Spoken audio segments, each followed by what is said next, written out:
আজকে আপনি এখন মৃত্যুবরণ করেন, আপনি মৃত্যুবরণ করার সাথে সাথে আপনার যাবতীয় সম্পদ আপনার সন্তান ভাগ করবে, অন্য কেউ আপনার সম্পদে হাত দেবে না।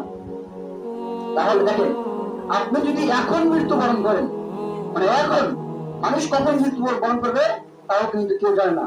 যে আল্লাহ সুবহানাহু ওয়া তাআলা বলেন, আইনামা তাকুনু ইউদরিকুমুল মাউত ওয়া লা কুনতুম ফি বুরুজিন মুশাইয়াদা।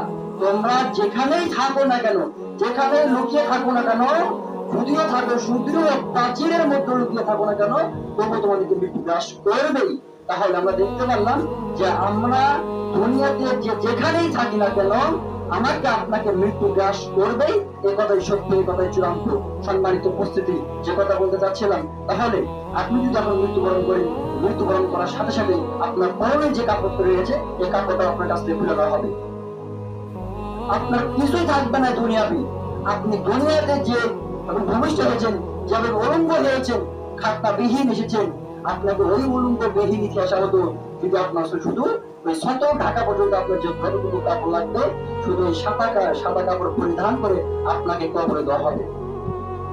তাছাড়া আপনার শরীরে সমস্ত কিছু কি করা হবে, আপনার কাছ থেকে খুলে দেওয়া হবে। তাহলে দেখেন যে আপনি যদি মৃত্যুবরণ করি, নিশ্চিত কিন্তু আমরা মৃত্যুবরণ করবো না।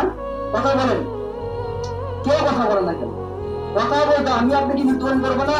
যেখানে আল্লাহ সুবহানাহু ওয়া তাআলা বলেছেন যে আইনামা তাকুনু ইউদরিকুল মাউত ওয়া লা কুনতুম ফি বুরুজিন মুশাইয়াদা। তোমরা যেখানেই লুকিয়ে থাকো না কেন, সুদৃঢ় প্রাচীরের মধ্যে লুকিয়ে থাকো না কেন, তবুও তোমাদেরকে মৃত্যু গ্রাস করবে। তাহলে এটা আমরা নিশ্চিত। যখন আমরা ছোট থেকে এখন বয়স হয়ে গেছি, বয়স্ক হয়ে গেছি, বৃদ্ধ হয়ে গেছি, আমরা ঠিকই জানি আমরা কি করবো, মৃত্যুবরণ করবো। তাহলে এই যে আমরা যে মৃত্যুবরণ করবো, এই মৃত্যুবরণের চিন্তা, এই ভাবনা আমাদেরকে সামনে রেখে, আমাদেরকে কি করতে হবে, সামনে রেখে আমাদেরকে চলাফেরা করতে হবে। আর দুনিয়াতে চলাফেরা করার জন্য আপনার যতটুকু সামগ্রী সম্পদ প্রয়োজন, আপনি ততটুকু উপার্জন করেন।